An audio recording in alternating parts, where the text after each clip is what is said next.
आपके प्यार की हद कितनी है? आंसर देने से पहले कहानी जरूर सुन लेना। ये बात 1970 की, जब स्वीडन से एक टूरिस्ट से एक इंडियन आर्टिस्ट को पहली नजर में प्यार हो गया। उसके बाद वो एक दूसरे को डेट करने लगे और फिर शादी हो गई। लेकिन कुछ कारणों की वजह से उस लड़की को वापस अपने देश लौटना पड़ा। लेकिन उस लड़के ने कहा था कि हम लोग एक दिन फिर से मिलेंगे।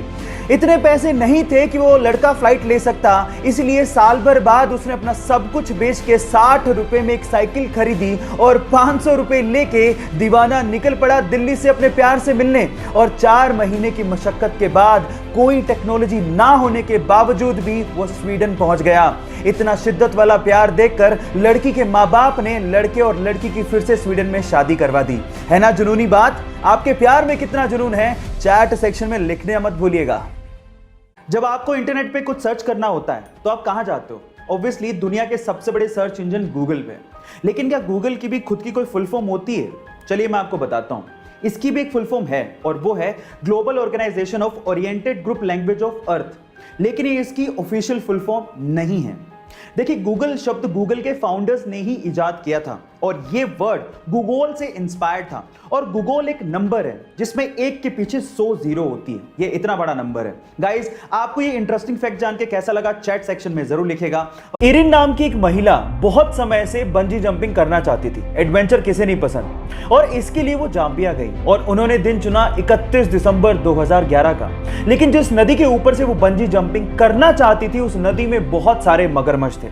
जैसे ही उन्होंने छलांग लगाई, उसके बाद वो हुआ जिसका उन्होंने सपने में भी अंदाजा नहीं लगाया था। वो जैसे ही कूदी, रस्सी टूट गई और वो सीधे उस नदी में जाके गिरी जहां पर बहुत सारे मगरमच्छ थे। नदी का बहाव बहुत तेज था, लेकिन उस बंदी ने हार नहीं मानी और जैसे तैसे करके पत्थरों से टकरा टकरा के वो किनारे तक पहुंची और अपनी जान बचाई।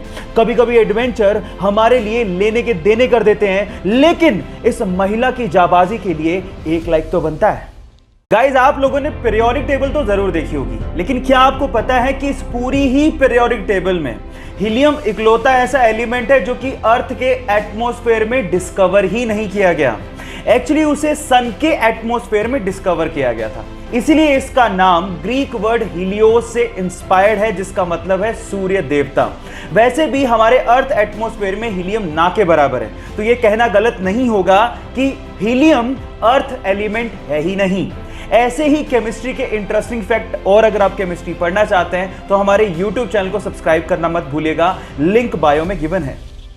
गाइज, आपने सार्क ऑर्गेनाइजेशन के बारे में तो जरूर सुना होगा, जिसकी फुल फॉर्म है south Asian association of regional cooperation, जिसे 1985 में बनाया गया था और टोटल 8 कंट्रीज इस सार्क की मेंबर हैं। अगर मैं आपसे सवाल पूछूं कि वो 8 कंट्रीज कौन सी हैं, तो आप लोग क्या कहेंगे? चलिए मैं आपको इसको याद करने की ट्रिक बताता हूं। वो ट्रिक है MBBS पेन।